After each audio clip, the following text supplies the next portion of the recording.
Olá, tudo bem? Muito prazer, me chamo Graziele.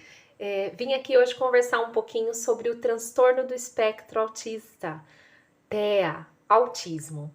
Sou da Prefeitura de Várzea Paulista, trabalho no atendimento educacional especializado e está chegando um grande dia, o Dia Mundial do Autismo. E hoje é um dia de nós estarmos conversando um pouquinho mais sobre o que é, o que causa, mitos e verdades. Antes de começar, vou te contar um pouquinho da minha trajetória escolar, tá bom? Minha trajetória começou no ano de 2000, passei por todas as fases da educação, do infantil ao fundamental. Tenho 10 anos de experiência em escola particular, tive 2 anos de experiência na Prefeitura de Campo Limpo Paulista e estou há 11 anos na Prefeitura de Várzea Paulista.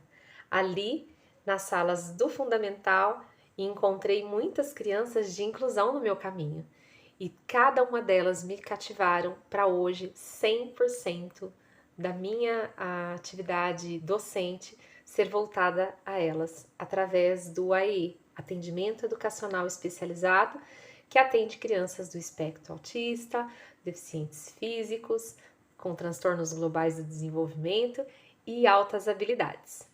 Hoje, falando do TEA, nós temos muito o que falar. Vamos lá? Venha comigo! Primeira coisa para a gente poder estar compreendendo, né, toda essa fala é fazendo algumas discriminações. Então, nós vamos estar fazendo elas juntas aqui, tá bom? Que são 4 termos. O que é uma doença, o que é um distúrbio, o que é uma síndrome e o que é um transtorno. Lembrando que nós estamos aqui, ó, no transtorno do espectro autista, tá bom? Então, vamos lá. O que é doença? A doença é a ausência da saúde, né? Tem uma causa definida. Que doença você tem? Hipertensão. Então, ali está a doença definida, é o que você tem. Síndrome é um sinal, é um sintoma, sem uma causa específica. Ah, estou com síndrome gripal. Então, é algo daquele momento, né? Sem causa específica. E distúrbio é um desequilíbrio, né? Que vai pegar algo específico. O sono, a aprendizagem, estou com distúrbio no sono, então estou com insônia. Estou com distúrbio em aprendizagem, então tenho uma dificuldade pontual em algo.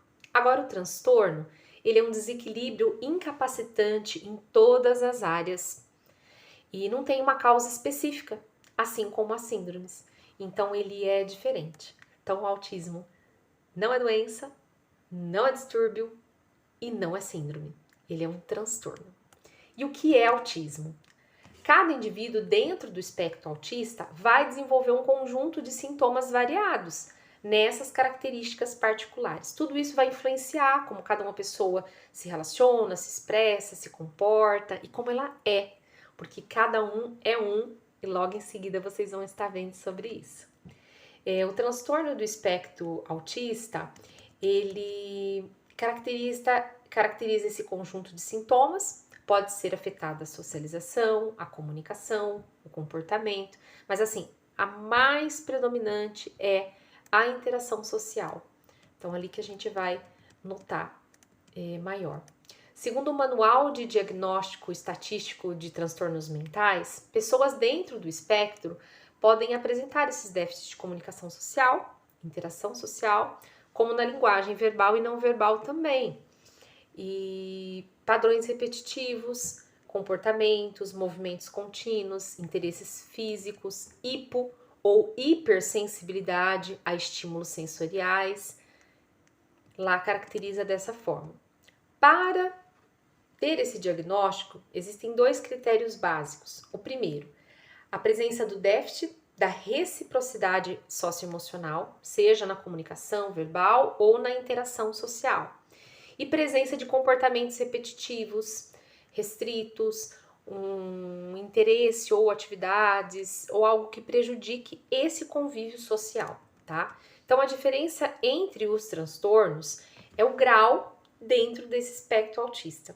Então, já é possível ter pessoas dentro do TEA com apenas algumas dificuldades de socialização, até mesmo aqueles com afastamento total da sociedade, afastamento total social, deficiência intelectual, dependência de cuidados ao longo da vida. Então, dentro do espectro, vários graus. Todos os pacientes com autismo, eles partilham essas dificuldades. Não quer dizer que o autista vai ter todas as características. Não, eles partilham. Então, ora uma coisa, ora outra. Queria que você compreendesse que cada um é um ser único. Então, as características, mesmo todos sendo autistas, não vão ser iguais. São muito particulares, né? E são características também que, apesar de serem diagnosticadas na maioria das vezes quando é criança, são condições permanentes, né? E temos também algumas situações que já estão sendo diagnosticadas, autistas, que a gente fala de diagnóstico tardio. Então, adultos mesmo que notam hoje, pela divulgação de toda essa situação, opa, peraí, então por isso que quando eu era pequeno, eu ocorria daquela forma, por isso que eu sou assim, e vão se descobrindo também através de toda a disseminação dessa informação. Para você que pensou, e agora? Qual que é o sinal de alerta, então, para se diagnosticar o autismo? Eu te digo que, assim, os primeiros sinais já podem ser vistos antes dos 12 meses de idade. Ali já é um alerta muito grande e tem características que a gente já consegue ver. O bebê não aponta com o dedinho, ele não demonstra interesse em certas situações de contato visual, demonstra mais interesse nos objetos que nas pessoas, então vai ficar ali na rodinha do carro, do brinquedo, não percebe nada que está acontecendo ao redor, ele não olha quando ele é chamado, pode ser facilmente irritável com situações que pareciam ali comuns, mas para ele extremamente irritável.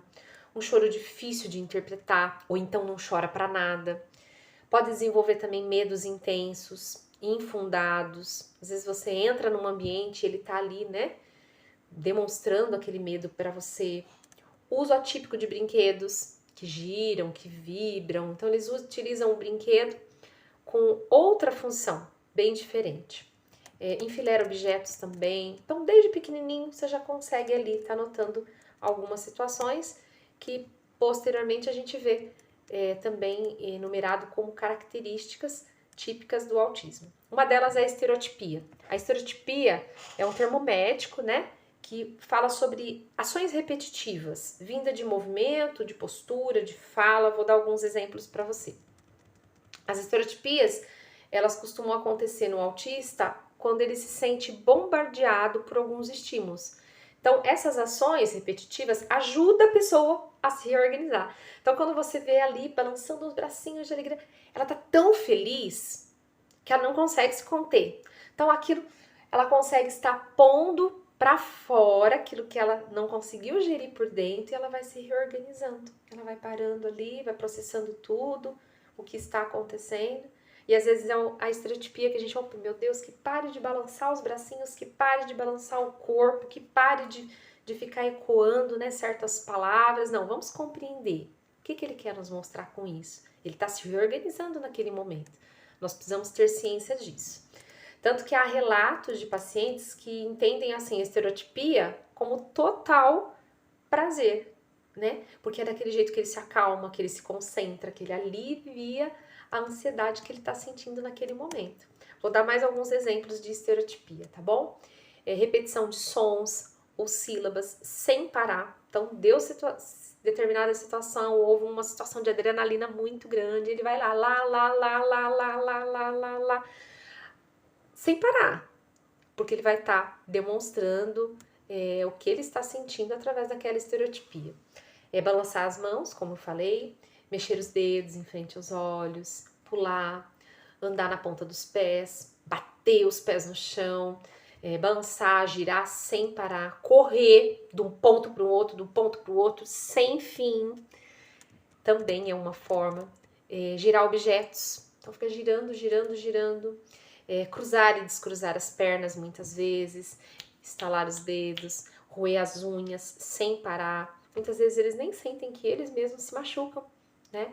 porque é extremamente prazeroso e calmante para eles naquele momento, porque eles se acalmam, né? Eles se reorganizam. Pular no sofá sem controle de tempo, força. Por isso que muitas vezes essas crianças, elas precisam estar ali sob cuidados, né? Sempre alguém atento, porque elas não têm a noção do perigo, né? Elas não têm a noção do perigo. Pular na frente da televisão enquanto assiste, às vezes assistir também em umas posições bem exóticas, né? De ponta cabeça, e é o jeito que ela consegue se reorganizar para poder conseguir compreender aquele monte de estímulo que está ali na tela diante dela, tá bom? Correr sem destino, já falei também. Outra característica é a ecolalia. Ecolalia é um distúrbio definido como a repetição do eco da fala. Então ele vai repetindo ali as palavras ditas, né? Podem ser sílabas, palavras ou frases ouvidas. Aqui eu deixo um adendo aos filmes que são muito assistidos, muitas vezes inúmeras vezes, né?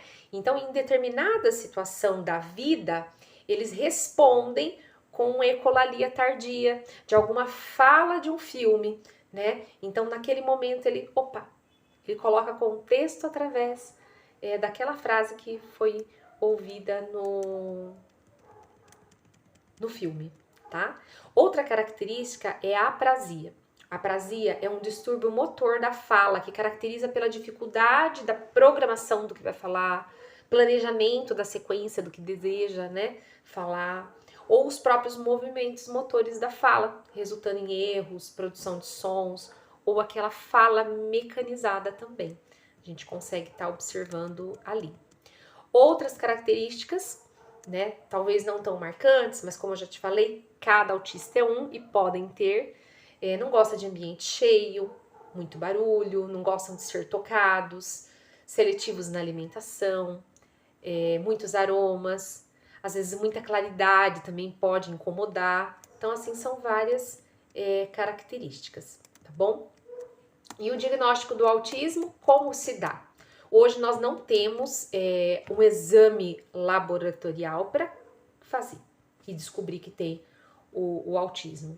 Então uma tomografia, vamos ver lá na cabeça o que está acontecendo. Também não é assim que se confirma, tá bom? O diagnóstico do TEA, ele é puramente clínico. Aquele indivíduo precisa ser olhado por inteiro, desde o seu histórico ali materno, né, infância mesmo, da infância, como foi a gestação, como foi os primeiros desenvolvimentos dele, as primeiras interações dele. Então, assim, é puramente clínico. Quem vai participar disso? O pediatra, o neuropediatra, o psicólogo, o psiquiatra. Quem alerta isso? É a mãe, é o pai, às vezes é uma professora, uma catequista, alguém ali que está junto, que vai alertar, porém essa avaliação é feita dessa forma. Posteriormente, no psicodiagnóstico, também tem a terapeuta ocupacional, a fonoaudióloga, a psicopedagoga, que podem contribuir, mas quem vai estar realmente falando é todo esse corpo clínico em que o neurologista vai estar verificando ali as informações e ver se está dentro do espectro. Já vamos falar um pouquinho mais sobre isso, tá bom? Outra forma também são testes usados, então assim, uma entrevista minuciosa sobre todos esses critérios que eu conversei, uma programação de observação diagnóstica do autismo, então todos nessa questão clínica. Agora, quando a gente fala do autismo, tanto que assim, lembra que eu comentei, né? Dentro do espectro, existem muitos mitos e verdades com relação a isso. Vou estar colocando o top dos 11 mais falados aqui para que você possa estar ouvindo e refletindo sobre eles, tá bom? O primeiro mito é: dá para saber que uma pessoa é autista só de olhar nela? Então já te falo, o autismo não tem característica física, tá? Nem mesmo o profissional mais gabaritado vai conseguir reconhecer um autista pela sua mera aparência. Agora, pelos seus comportamentos e pelo modo com que ele interage com o mundo, sim. Agora, pela aparência física, não, tá bom? Segundo mito, o autismo é um problema psicológico? Não é um problema psicológico, tá? Tanto que em algumas situações que a criança está ali em crise, ou está numa estereotipia, ou apresentando alguma daquelas características, né, que eu comentei com você, muitas vezes a pessoa acha, é falta de limite, é falta né, de que a mãe corrige em casa, vai ter um comportamento desse, né, aqui no meio de todos, no meio do shopping. Então, não é, tá? Não é nada ligado à questão psicológica, tá? Ainda é possível identificar, e ainda não é possível, né, identificar no laboratório, é somente essa observação mesmo, tá? E é preciso ficar atento nesse comportamento, nessa linguagem, nessa interação social, nesses comportamentos repetitivos para ajudar a criança e não simplesmente achar que é culpa da mãe, que é culpa da criança ou que é algum fator psicológico, tá? Que aconteceu. O autismo, então, é uma doença? Nós lá falamos sobre a doença, a síndrome, o distúrbio e o transtorno, tá? Então, doença não é nada disso. O autismo é um resultado de um conjunto dessas características que afetam o ambiente comportamental do indivíduo e prejudica ela em algumas capacidades da pessoa, tá bom? Mito 4. Os autistas são todos iguais? Já dei spoiler desse lá no início. Se você conhecer uma pessoa com autismo, você conheceu apenas uma pessoa com autismo. A outra pessoa vai ser outra pessoa com autismo, porque as características, tudo que envolve é diferente, tá? Agora, só pra matar minha curiosidade. Você já encontrou alguém igualzinho você? Não, né? É a mesma situação com o autista. Agora, autista é antissocial? Vamos lá. Muitos autistas têm sim o desejo de terem amigos. Muitas vezes eles não têm ideia de como se aproximar, como se envolver, como criar aquela amizade. São desajeitados, né? E são tantas regras submetidas, né? Que eles se sentem confusos, né? Não pode chegar, não pode falar tudo que pensa, tem que polir o que vai falar. Então, muitas vezes eles acabam aparecendo hostis, ou simplesmente desinteressados, ou meio perdidos, né? E eles têm sim muito potencial, gostam de estar sim com as pessoas, mas esse início precisa quebrar o gelo para a gente conseguir ali ter essa interação. Próximo mito, mito 6. Autistas não verbais não entendem o que é dito para eles? Ah, não, ele nem fala, não vai compreender nada do que a gente está falando. Mentira. Hoje nós temos diversas formas de comunicação alternativa que mostra, né, que eles compreendem tudo que passa à nossa volta, compreendem, então assim, nada de falar como se a pessoa não fosse compreender, tá? Ela compreende tudo sim. E se nós estivermos ali com uma comunicação alternativa para ela, através de PETs, imagens, ou muitos que são alfabetizados conseguem estar transcrevendo ali, escrevendo, mas não conversando, não falando, mas eles conseguem se expor e compreendem sim tudo que está ao redor. Então tome muito cuidado, tá bom?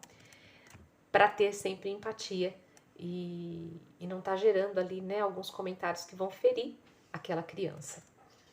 Autista não sente emoções? Vamos lá, o autismo em si não faz com que ela não sinta emoções. Às vezes ela é incapaz de sentir as emoções, tá? Então, em si, ele é incapaz de sentir, mas as emoções são sentidas por ele, tá? Percebidas e expressas, mas de uma forma diferente. A forma de entrada ali vai ser diferente. Pessoas com autismo não conseguem entender as emoções dos outros? Essa é uma questão muito ligada à outra, né?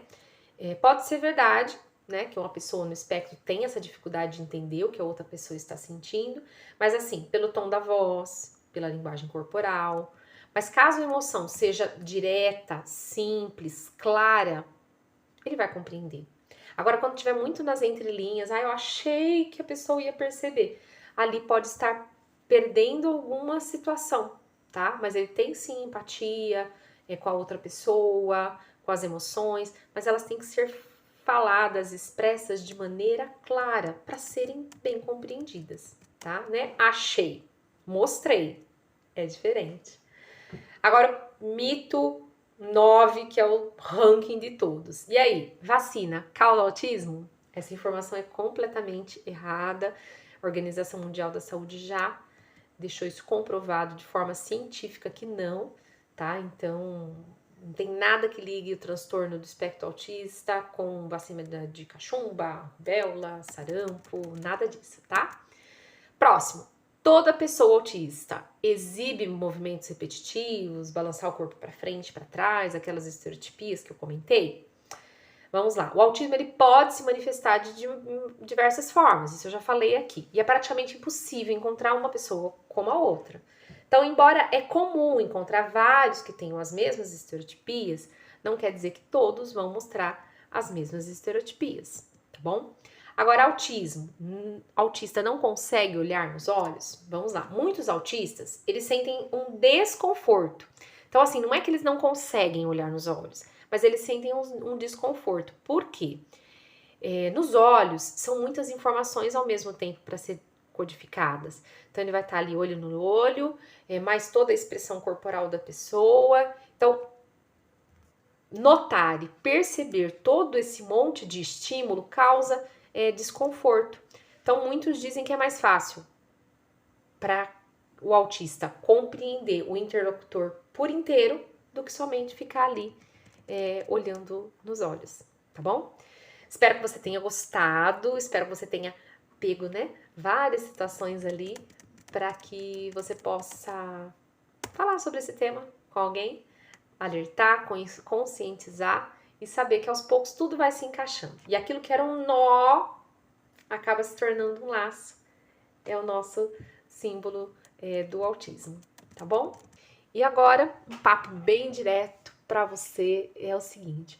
Se você conhece alguma família que tenha crianças dentro do espectro, vamos lá, jogou uma pedrinha dentro do lago, aonde vibrou, houve a percepção daquela pedra. Então, as crianças dentro do espectro, às vezes um pouco mais severo, às vezes não muito, mas assim, auxilie, né? Ai, nem tem cara de autista. Nossa, nem parece que tem autismo. E na verdade ele tá num grau tão leve, né? Ali que realmente o grau de suporte vai ser muito pequeno. Porém, às vezes um comentário desse acaba ferindo, né? Ferindo mesmo a família, ferindo a criança, porque existe alguma coisa que a coloca dentro do espectro e que precisa de empatia. Então, às vezes, você achar que o grau de suporte tá pequeno, não desmerece a condição que é e que precisa ser desenvolvida, precisa ser tratada, precisa ser sempre estimulada para que cada vez mais o nível de suporte seja menos. E se você desconfia, né? Ai, meu filho, meu neto, meu sobrinho, tem alguma coisa? Conversa com o pessoal da escola, pergunte lá como está. Eles têm parâmetros, né? Referente a toda a turminha, vai conseguir te dar um parecer. Converse com o pediatra, fale para ele, principalmente desses marcos do desenvolvimento que você sente que foi diferenciado, essas relações sociais. E descarte hipóteses, não tenha medo. Vamos cuidar um dos outros, vamos acolher uns aos outros, vamos respeitar as diferenças e quando a gente olhar de perto, todo mundo é diferente. Espero que você que tenha recebido esse vídeo, queria muito estar aí do lado, papear, conversar horrores com vocês, mas às vezes é difícil, né? A gente conseguir nessa data específica estar aí, mas que esse seja o pontapé inicial para posteriormente a gente poder continuar esse diálogo com muitas descobertas, tá bom? Segue aqui os meus contatos, caso você precise de ajuda, caso você precise conversar, estou à disposição, tá bom?